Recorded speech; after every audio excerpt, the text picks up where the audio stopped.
هل أتى على الإنسان حين من الدهر لم يكن شيئا مذكورا إنا خلقنا الإنسان من نطفة أمشاج نبتليه فجعلناه سميعا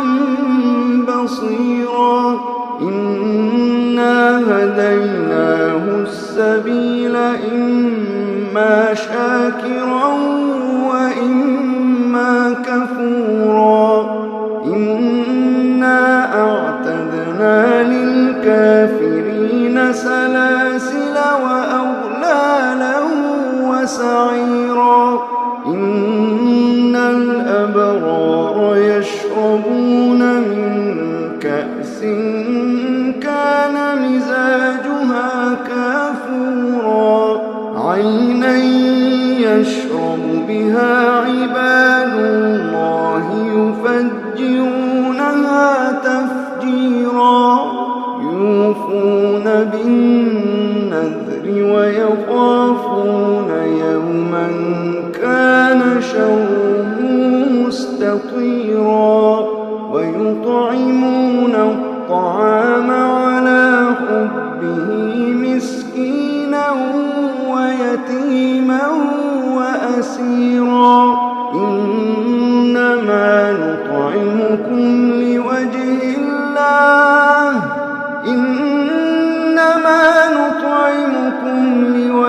الله لا نريد منكم جزاء ولا شكورا إنا نخاف من ربنا يوما عبوسا قمطريرا فوقاهم الله شر ذلك اليوم ولقاهم نضرة وسرورا وجزاهم بما صبروا جنة وحريرا متكئين فيها على الأرائك لا يرون فيها شمسا ولا زمهريرا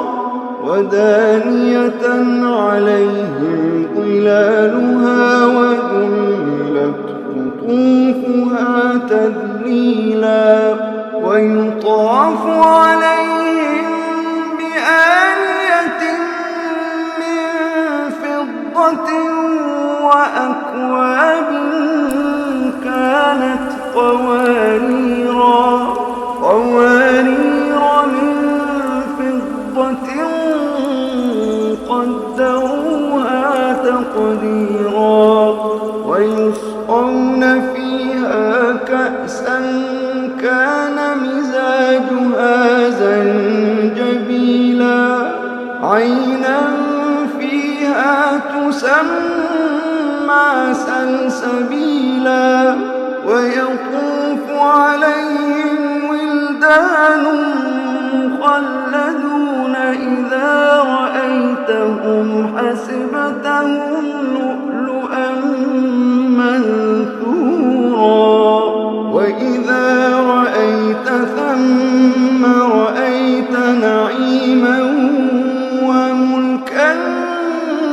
كبيرا عاليهم ثياب سندس خضر واستبرق وحلوا أساور من فضة وسقاهم ربهم شرابا طهورا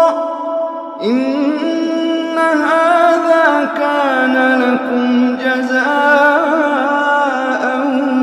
وكان سعيكم مشكورا إنا نحن نزلنا عليك القرآن تنزيلا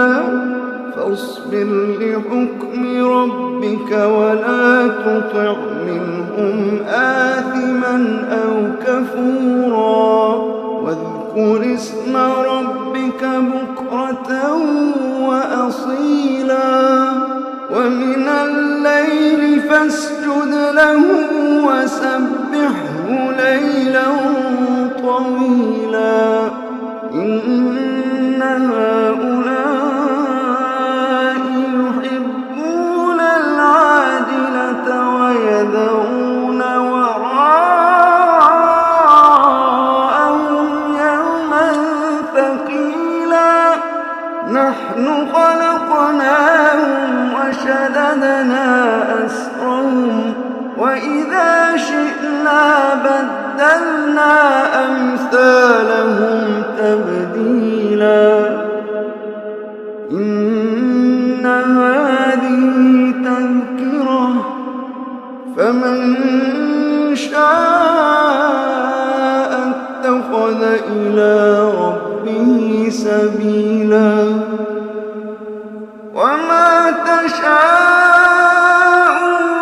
إلا أن يشاء الله إن الله كان عليما حكيما يدخل من يشاء في رحمته والظالمين أعد لهم عذابا